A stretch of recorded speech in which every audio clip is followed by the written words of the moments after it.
Welcome to Crime, Corruption, and Cocktails, the true crime podcast where we look at cases of corruption and negligence and examine their historical and cultural implications. Today I'm drinking a pina colada. What do you have, Del?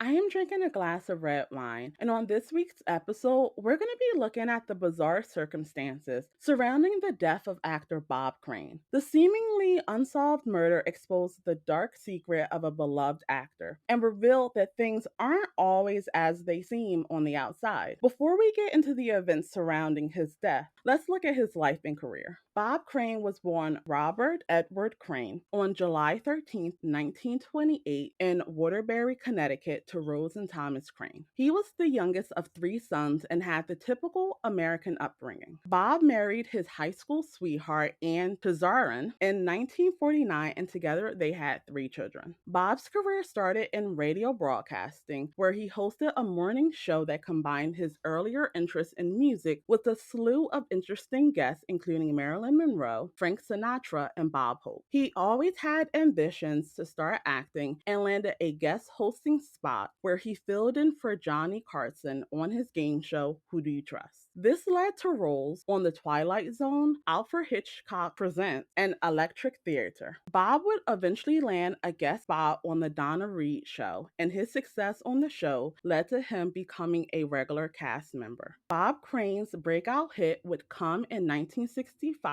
with the premiere of Hogan's Heroes. The show was set during World War II and saw Bob's character leading a group of men within a POW camp through missions in support of the Allied cause. The show also led to changes within Bob's personal life when he started an affair with his co-star, Cynthia Lynn. He then went on to divorce Anne and marry another co-star, Patricia Olson, and together they had two children. Family Feud host Richard Dawson served as his best man during the nuptials. Hogan's Heroes was canceled in 1971, and Bob went on to star in several movies and a short-lived show. While his professional career was taking off, Bob met John Carpenter, who worked at Sony Electronics as a video equipment specialist. What many people didn't know at the time was that Bob had a habit of filming and photographing himself engaged in sexual activities. The two men began a friendship and they started videotaping joint sexual encounters. Bob's celebrity status helped attract women, and he frequently introduced John as his manager. After his death, Bob's son insisted that all the women knew, but some of the women dispute this. When John was promoted to regional sales manager at Sony, he would arrange his business trip to coincide with Bob's touring schedule so that they could continue to film themselves engaged in sexual activities with women across the country.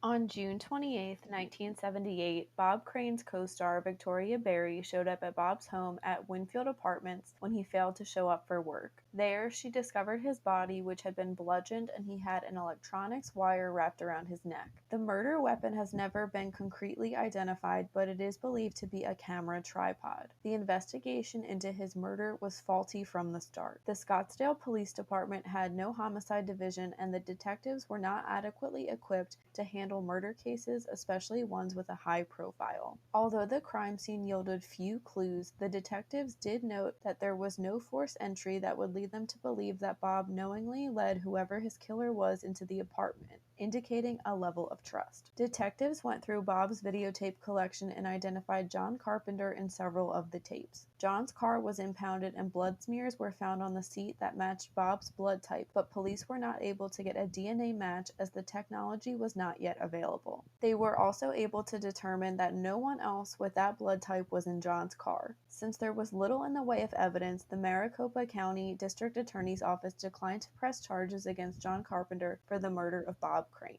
In 1990, Scottsdale police officer Barry Vassell re-examined the evidence from 1978. DNA testing on the blood proved to be inconclusive. There was a photograph which appeared to show brain tissue, but the actual tissue samples that were recovered from the car were lost. An Arizona judge determined there was enough evidence to move forward, and in June of 1992, John Carpenter was arrested and charged with Bob's murder. His trial was held in 1994, and evidence was presented from Bob's son, Robert that Bob was to end his friendship with John. Robert testified that Crane had called Carpenter the night before the murder and ended their friendship. He said that Carpenter had become, quote, a hanger-on and a quote unquote nuisance to the point of being obnoxious. Robert continued stating, quote, my dad expressed that he just didn't need Carpenter kind of hanging around him anymore, end quote. Carpenter's attorneys dismissed the prosecution's theories and dismissed the evidence as circumstantial and inconclusive. They stated that the only reason why a camera tripod was alleged to be the murder weapon was to make a connection with John's profession. They criticized the police work as sloppy and focused on the mishandling and misplacing of crucial evidence, including the alleged brain tissue sample. One of the strongest pieces of evidence the defense presented was that Bob and John were on good terms right before the murder. They had witnesses that testified that Bob and John had dinner the evening before the murder.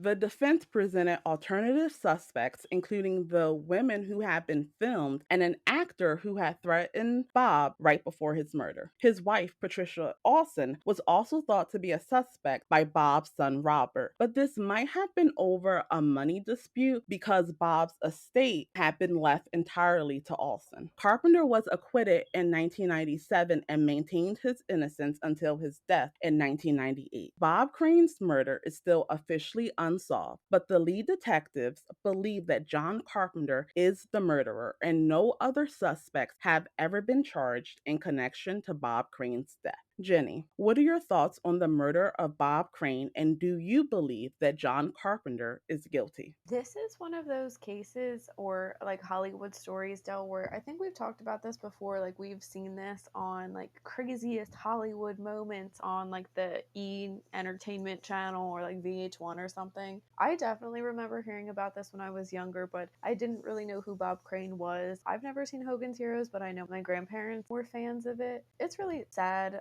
despite what Bob Crane enjoyed in his life and what he got into, he did not deserve to die. And in a very brutal way, you can see like crime scene photos and video of it, and he was very like badly bludgeoned. I do think it was Carpenter. To me, no one else makes sense. He was, I think, the last person seen with Crane. Why else would his blood be in Carpenter's car and potentially tissue? There is a motive if Robert, Bob Crane's son, is right that Crane was trying to get away from this lifestyle and that he wanted to get rid of Carpenter too. I've also seen some other things that Carpenter kind of like implicated himself in a way. He was supposed to, I guess, be taken to the airport by Bob Crane the morning, I believe, after the murder, and I don't think was like really calling around. He just automatically got a taxi to the airport. But I had also heard that John Carpenter was calling the crime scene and police answered, and he'd never even asked, why are the police there? And it's probably because he knew why the police were there. So I think he's pretty suspicious, and I think he got away with it. I will say, I don't think there is a lot of like hard evidence other than that blood in his car, and the police did screw this up. And it's just really frustrating when that happens, when there is like a clear suspect and there is evidence, but the way, the investigation went down or the way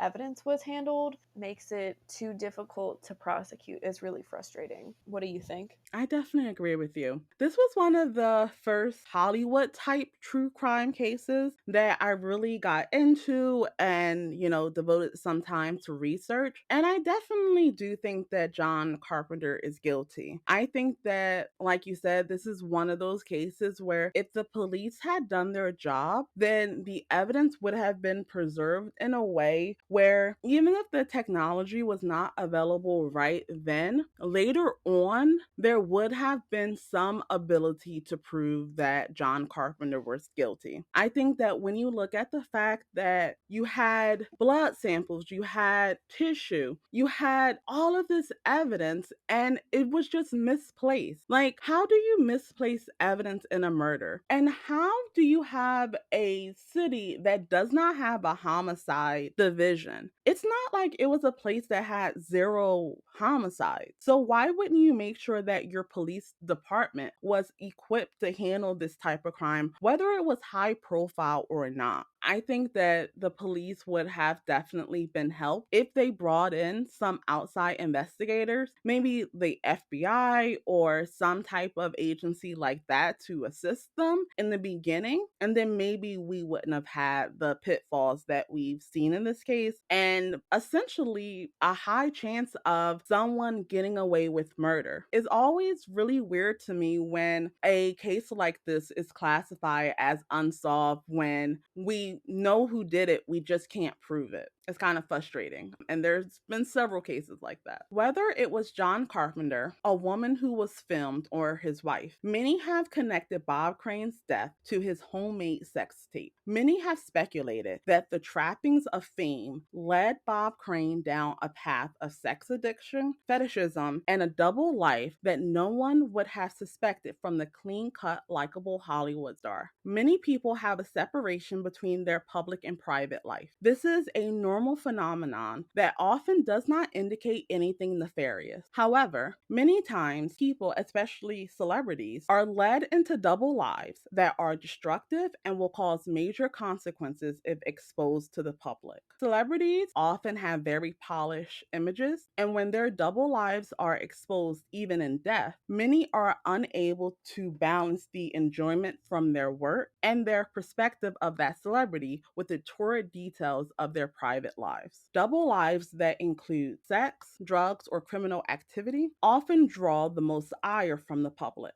Jenny, what are your thoughts on the double lives that celebrities often lead? I think you really hit the nail on the head because it does seem like it's hard for some people to differentiate between an actor and maybe like a well known character that they've played. And it is really sad. We've kind of talked about feeling bad for celebrities in the past on this podcast. I do feel bad. I think people really get trapped and boxed in. They can't really lead a full and fulfilling life because they have to worry about what other people are thinking of them and what's good for their brand. I don't think the public fully understand the PR that goes into a celebrity's image.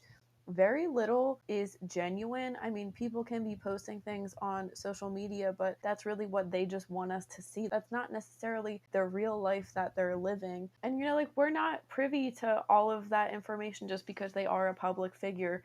Bob Crane could do what he wanted within his sex life as long as it was with consenting adults, which it doesn't seem like it always was. But, you have rights to do what you want in your life, and just because you're an actor telling people, I'm this, I'm that, shouldn't be able to stop you from doing, what makes you happy. But yeah, the image that gets presented to the public is very crafted and well thought out. It's to, make money, essentially, to sell tickets, whether it's to a movie, to a concert ticket, get people to watch your show, anything like that. That's where I think things like bearding come into play. I don't know if we've talked about that on the podcast before, but when a celebrity is covering up their sexuality and they enter into a PR relationship to help hide that or to help promote a movie, that does exist. That's not something that just stopped in like the golden age of Hollywood. That goes on today still. I think that there's a lot of like functional addicts out in Hollywood too. People spinning stories to make them into something more positive. So something that came to mind for me with that is Selena Gomez. She was performing, and on the red carpet, she was like tripping and like losing her balance. And then she gave like a really weird performance. And if you read some of the gossip behind that, people say it was because she was high. But then her PR team commented and was like, oh no, she was just really nervous. This is like a first big performance like since her breakup, and she was just really scared to be there and she's anxious. So, what is the truth in that? Does it lie somewhere in the middle? Possibly. And kind of going off of addiction too, when you're a celebrity and you're high status, anything you want, women, men, drugs, alcohol, anything you can think of is at your fingertips, and tons of people will be around you getting it for you and not questioning anything and not having like your health a priority, which I think is very frightening. And again, I think that's something that the average person doesn't really understand. What do you think? Yeah, I think that it definitely sad because when you look at a normal person and the double lives that they could lead, it's typically something very mundane, as in if you have a professional job, you won't use profanity, but you likely use profanity in your private life. But when it comes to celebrities, they have to push down so much of their authentic selves in order to be able to sell themselves as a product. And I think that's really tied to the moral outrage that people create when celebrities do not fit into a perfect cookie cutter image. So you have to be this upstanding family man who's only been with one woman. You don't do drugs, you don't drink except in a very small amount during a social gathering. You have a lot of cases where when people are not able to reconcile their public celebrity image with what they're dealing with as a private person, celebrities are often able to lead double lives due to the money and attention that comes from being well known. One of the reasons John Carpenter was said to be fond of Bob Crane was Crane's ability to convince women to engage in the film's sexual escapades. Jenny, what do you think of the hold celebrities seem to have over the general public? I think as a whole, it's pretty strange, but we're all guilty of it. We've all, had an affinity for a celebrity. We want to support them. We want to see the good and maybe ignore some of the bad things that they've done. I think we've probably all defended a celebrity for something maybe problematic that they've said, done. I think some people take things way too far. Something that comes to mind is I feel like in the 2010s and even now, how many fans did we see sending death threats to other celebrities and other fans? I know that Beyonce's fans get a pretty bad rap. I think she's very talented, but I know that her fans have sent death threats to people, for example, Rachel Ray, because they thought she was Becky with the good hair, and they got her confused with Rachel Roy, a designer who was also accused of being Becky with the good hair that had an affair with Jay-Z. So that's taking things way too far. I think people also leave bad ratings for movies and music and stuff because they don't like the people involved. Social media has definitely made things worse. Either people, being way too into a celebrity or people being such a celebrity hater. I don't think either is really good. And then social media, I think, has also made people feel way more connected to celebrities than they ever have. And I think we've mentioned that before too. Going back to Bob Crane being able to convince women to engage in sex with him, I guess that is also a hold over the public. I think women get accused of just liking rich, powerful people, but it is kind of exciting if a rich, powerful person is going to take an interest in you some way. Why not live a little and have sex with him if you are interested? So I think it is, like I said, exciting to maybe be in this world, feel like you have a deeper knowledge of this celebrity. But as a whole, I think I'm a little unsettled by it, especially as I get older. What do you think? Yeah, I think that in a lot of ways, being a fan of a celebrity or a hater of a celebrity has become like a team sport where people draw their battle lines and they are ready to do anything to defend or offend based on their personal preferences. And I think it just goes back to the hold and the amount of time that people put into enjoying their favorite celebrity. That wraps up this week's case. Thank you for listening. Let us know in the comments what you think about the death of Bob Crane and if you think John Carpenter got away with murder. You can read more about this case and how to support us in the links below. We will be back next week with a brand new episode focused on the bling ring. As always, stay safe.